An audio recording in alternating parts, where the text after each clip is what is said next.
তো আজকে দিনটা আমার এভাবেই কাটলো। কি ভাবছো শেষ করে দিয়েছি? না না না না, এই তো শুরু। অনেক কিছুই এখনো বাকি, তো দেখতে থাকো।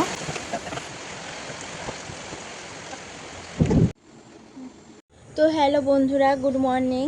তো সবাই কেমন আছেন? সবাই ভালো থাকবেন, আমাদের পাশে থাকবেন। তো আবারও একটা নতুন ব্লগ নিয়ে আমি চলে এলাম, তো দেখতে থাকো সবাই। গুড মর্নিং বলে দাও বাবা সবাইকে। Good morning. তো আমার পেটে উঠে পড়েছে।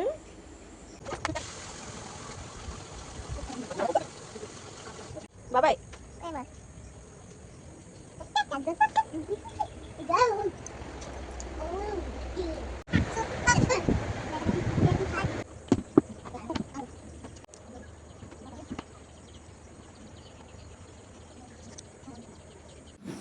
দেখো তো আজকের আকাশটা কত সুন্দর। গ্রামের সকাল মানে এরকম খোলা আকাশ আর গাছের শব্দ, মনটা ভালো হয়ে যায়।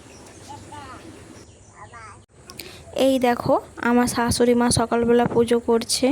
উনি রোজ নিয়ম করে তুলসী তলায় জল দেয়, পুজো করে। ওনাকে দেখেই শিখি।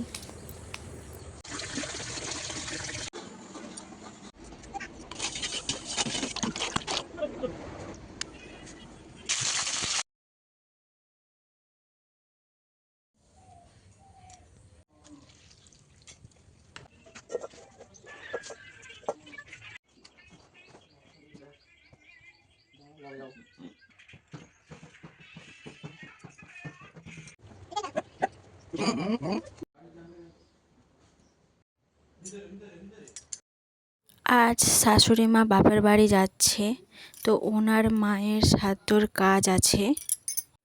মনটা খুবই খারাপ ওনার। ঠাকুর ওনাকেও শক্তি দিক, ভালো থেকো মা। তাই বড় ভাগনা নিতে এসেছে, তো ওকে নিয়ে যাচ্ছে। ভালোভাবে কাজ সেরে তাড়াতাড়ি ফিরে এসো মা। প্রতি পূর্ণিমায় আমাদের বাড়িতে পূর্ণিমা পুজো হয়। আজও ব্রাহ্মণ মশাই এসে পুজো করছে। শাশুড়ি মা নেই, তাও সব নিয়ম মেনেই হচ্ছে। তো ওই যে পূজা হয়ে গেছে, তো এখন আমি রান্না বসাবো, তো চলো।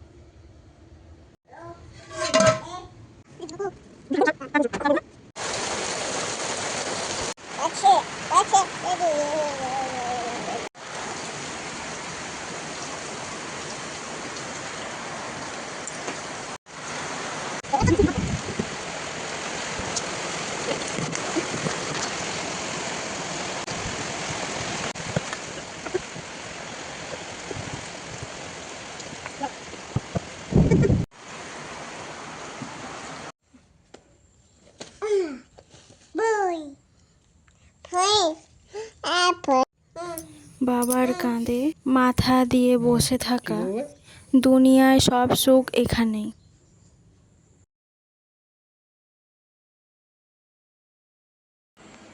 বিকাল হয়ে গেল। বিকেলের চা তোমাদের কেমন লাগে অবশ্যই কমেন্ট করে বলুন। আমাদের তো বিকালে চা না হলে জমেই না। কি দিয়ে চা খাও কমেন্টে অবশ্যই জানাবে। আমি তো বিস্কুট ছাড়া চা খেতেই পারি না। গ্রামের বিকাল মানেই শান্তি, চা আর বিস্কুট।